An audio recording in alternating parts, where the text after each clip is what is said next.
Greetings, Internet world! You're in the Beat Sessions, your place for all things music. I'm your host, Mitchell Weary. Let's talk about Ron Sexsmith and his record, Hangover, Terrace. He released that on August 29th. This is the 18th studio album for the Canadian singer-songwriter and his follow-up to 2023's The Vivian Line. And I gotta say that I'm a little embarrassed to admit that it took me 18 albums to discover Ron and his work, but better late than never. I'm really excited to talk about Hangover Terrace, and I would say that if you're like me, you have this brand new record and a massive catalog of fresh new music to explore. I would say check it out. It is certainly worth your time. This man is something else. He's been recording for 40 years now, with a number of artists covering his work over the last few decades, including Feist, Emmylou Harris, and Rod Stewart, to name a few. A testament to the quiet but powerful influence he has had on his peers. His music is richly crafted, embodying a country-tinged indie rock feel that channels classic artists like Nick Lowe, Bruce Cockburn, and Elvis Costello, who has praised Ron's work throughout his career. I'd say if you're partial to the work of Wilco or Bryan Adams, The National, then you're probably really going to enjoy diving into Ron's catalog. What I really dig about him and his style, though, it's kind of like many of the artists I just mentioned and others, he's not afraid to indulge himself in his pop sensibilities while also utilizing a wide variety of different influences to add unique character to each of his projects. There are gorgeous string arrangements throughout Hangover Terrace. It's one of my favorite things about the record. And they lend a timeless classic pop character to many of these compositions that contemplate the vast number of changes we all experience with ourselves and the world as time goes by. I think that classic element to it really helps enhance these themes.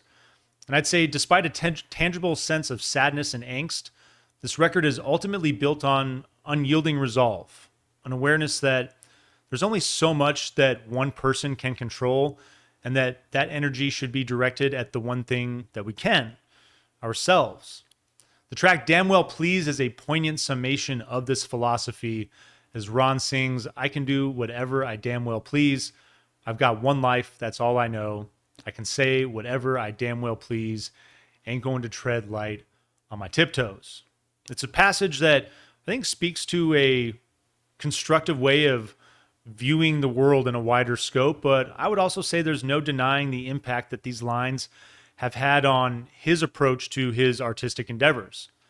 Elsewhere, certain tracks like Open or Don't Lose Sight and It's Been a While draw on subtle new wave components, while horn arrangements breathe life into the retro soul of House of Love and the familiar sounds of My Southwest Home here that hail the penultimate track, Burgoyne Woods. Hangover Terrace refuses to stay in one box, much like its author, and I would say that the arrangement of the songs is one of the highlights. It's executed with brilliance, providing this album with really engaging continuity. The compositions are short and tight, and while there's moments when you wish they just wouldn't stop, I would say their power resides in the fact that they never overstay their welcome. They leave you wanting more, inclining the listener to indulge in multiple turns on the table down the road. It's definitely a record that I'm looking forward to revisiting time and time again. Hangover Terrace finds Ron working with producer Martin Terrefe once again and features a number of other collaborators, including Ed Harcourt, Robbie McIntosh, and legendary producer Chris Kimsey. It was recorded at the East Coast Studios, and it marks the first time that Ron has recorded in London in 18 years. He states that, quote, "I didn't realize how much I had missed spending quality time there," and that the, quote, "complex is filled with musicians wandering in and out of the various studios, so you never know who's going to end up on your record," end quote. I think this is a big part of what augments the spontaneous energy that pours out of this album. His vocals are superb on this record, existing in harmony with the meticulously composed music around them and delivering an array of emotional highs and lows in his gravelly yet superbly delicate tone. It's an album with a slightly different thematic approach that embraces a raw worldview while acknowledging the importance of remaining resilient once again in trying times. His vivid storytelling remains intact, but the record's title alludes to the feelings that I think many of us still harbor in the murky post COVID landscape, where emotions ran high and dynamics shifted with many of the people that we all know. It can take just a brief moment to upend the world, but after all these years, it still feels like the ship is still trying to find its bearings, while all of us attempt to do the same in our personal lives. I think the strength of Hangover Terrace resides in Ron's insistence that if we ignore what we have in the present, then it becomes lost with the rest of our regrets and all of that other stuff in the past. And the future becomes even more bleak to move into. Ultimately, none of us would be able to celebrate what we have without our bereavement. And continued optimism leaves the door open to build on that foundation. I think it's, just a lesson and a series of themes that he's executed really well on this record. Your first track is entitled Don't Lose Sight, opens with a quick count on the vocals and sticks before a great balance of driving mid-tempo rhythm and placid, bubbly synths go to work. Guitars crash in shortly after with a delicate touch to usher in the rhythm. Then there's a shift in the guitars that provide complementary chugging rhythm and provide a subtle punk flair with a bit of country influence as well. A lot going on in this opening track and its influences. There's twinkly piano that adds depth, leading into a chorus, and an increased prominence of the instrument and a solid hook. The song shifts into a soft rock inspired middle eight that leads into a solo just after about the minute and 45-second mark. And then there's one more cycle of the verse and the chorus that takes us into the finish. Your second track is entitled Cigarette and Cocktail. I really dig what's going on. Fades in quickly with the twinkle of a piano that ushers in arpeggiated acoustic guitar and modest rhythm that captures a lush contemporary folk feel. It also captures what he does so brilliantly. Through nostalgia, he is able to describe the susceptibility of humans to find comfort in our vices during fraught times, but he balances that with delicate melodies that don't excuse such methods, but provide assurance that all of us are guilty of this, that our imperfections are what make all of us human.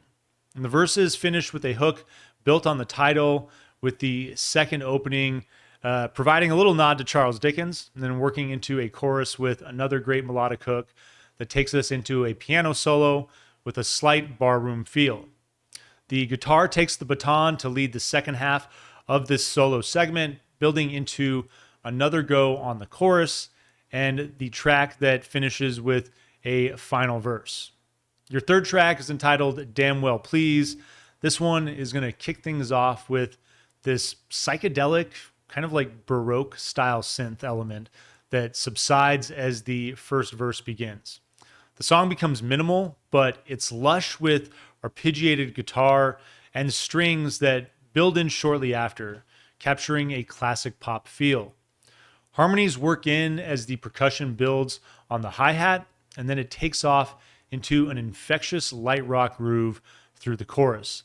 This is a really catchy song. This is definitely a highlight for me. The Baroque influence serves as a bridge as the song develops on two more cycles of verse and chorus, gaining more momentum with each round of the chorus and finishing with the Baroque synth element. Your fourth track is entitled Easy for You to Say. This one opens with soothing arpeggiated guitar and vocals that follow shortly after to usher in a delicate but lush body of rich instrumentation with subdued piano and twangy electric guitar that playfully works in the backdrop. The lead riff of the intro serves as a bridge to usher in a second verse that includes the addition of strings. And then a middle 8 opens up just after about the 2-minute mark, with the strings taking hold of this song. They continue to be the highlight throughout the final verse and chorus as the song comes to a close and leads into your 5th track, Camelot Towers. This one mixes things up a little bit, with prominence in the rhythm section right out of the gate, especially with the solid groove in the bass riff on this one. Definitely another highlight of a track for me. This one has more of a rock and roll feel, developing this brooding mood with droning slide textures that work in the backdrop of it. It's got a big open that features great guitar play before vocals hit that I really feel like capture fellow Canadian Neil Young, both in tone and subject matter. The verses finish with a hook derived from the title, and after the second verse, the track takes a slight energetic boost in the chorus, with great melodic development, most notably with the vocals. The song finishes with a lengthy coda that starts with a couple of closing lines and an instrumental jam that takes us all the way out and leads us into your 6th track, It's Been a While. Leads out with folk-driven acoustic guitar before making an abrupt shift into a synth element that ups the tempo of the track. The song is driven by soft, chugging guitar work as the synths accentuate the energy of the vocals that operate off a refrain of the track's title. The song kind of reminds me of a new wave version of Secondhand News from Fleetwood Mac's Rumors. It's the opening track on that record. If you're not familiar with it, check that out. The rhythm guitars become more placid with the chorus, utilizing notes that are much more spaced out. And then there's a brief synth-dominant bridge into the final verse. And while the song remains fairly unchanged, it's successful and captivating with its short runtime. Your 8th track is entitled House of Love. This one starts with a mild crash of instrumentation that greets the listener to commence a soothing indie folk track with vocals that follow right behind and sleek electric guitar that plays around them. You got twinkly synth textures that work to operate intermittently, and the subdued swells of horns become an integral part of the track as it progresses. You got a middle 8 that heightens the atmosphere and begins right after about the minute and 30-second mark with horns that really come to life on this track. They bring a great soulful element to the song that also utilizes elements of pop also pretty well. Your 8th track is entitled Rosetown, ups the tempo with driving rhythm, staccato piano, and a steely lead electric riff just right from the go. The riff takes a backseat to the vocals, but works in call and response fashion with those vocals as the song progresses. You got these like surf rock style oohs and ahs, and they're harmonized to help bring the chorus to life, with the song shifting its melodies slightly but maintaining a similar feel, courtesy of the rhythm section. Your 9th track is entitled Please Don't Tell Me Why. This one opens with dueling arpeggiated acoustic and electric guitar before the vocals usher in classic country and rockabilly rhythm, with a root and fifth bass line really setting the foundation for this one.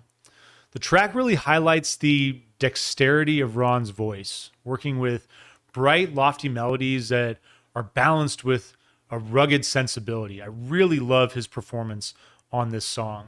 The electric guitar works continuously to breathe life into the track as well, with a little piano solo that enters about halfway through to give it a run for its money.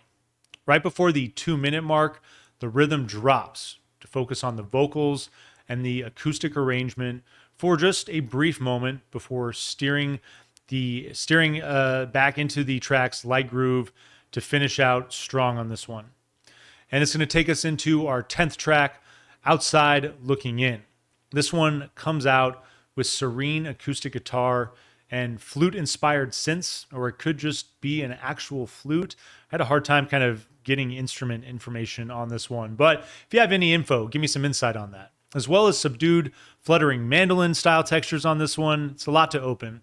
The verse begins with a shift in attention to the vocals and acoustic guitar, but the song quickly builds its opening textures back. The rhythm crashes in with surprise right after about the 30-second mark, turning the track from folk influences into indie rock territory as the chorus takes over. There's a second run of the chorus that features fantastic female harmonies, and then the track reverts to its minimal quality to begin the next verse. And then it's not long before the rest of the instrumentation builds back in, with the female vocals interjecting a brief spoken word element. The song, it's going to move back into the chorus once more and finishes a short verse style segment. Your 11th track is Angel on My Shoulder. This one leads with gentle, arpeggiated acoustic guitar for about 30 seconds before the vocals hit.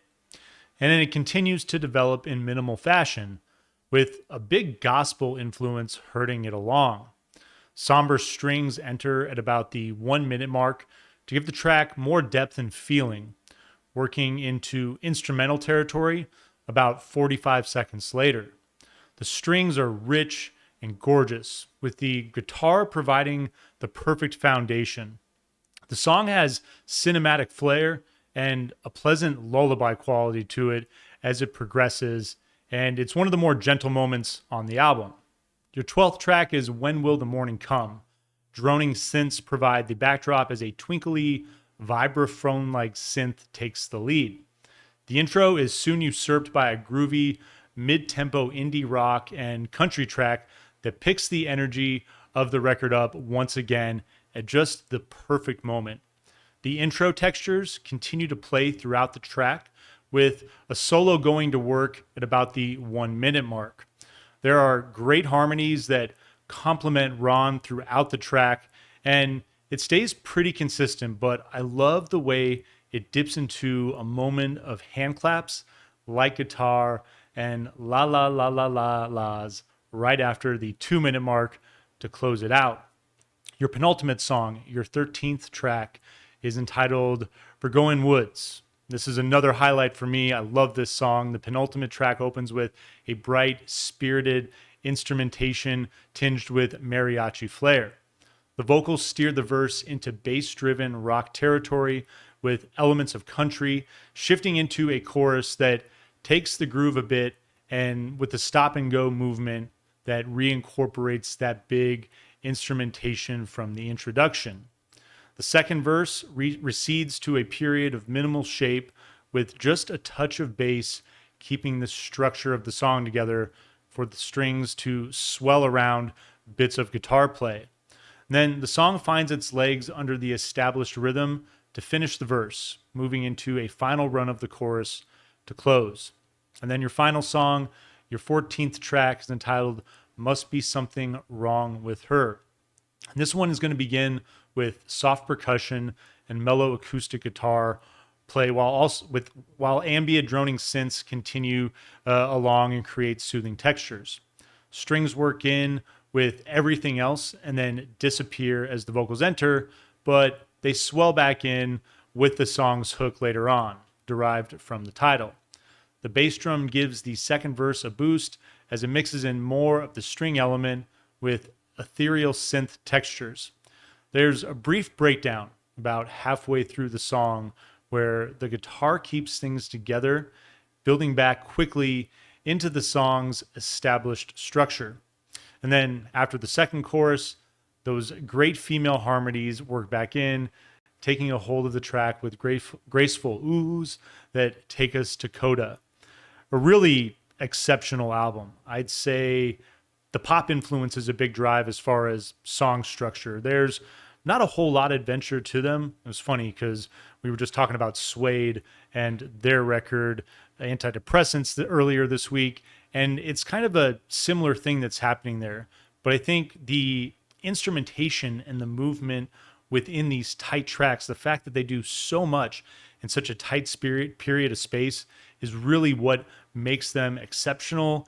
And Ron is a guy that just continues to excel with every record that he puts out.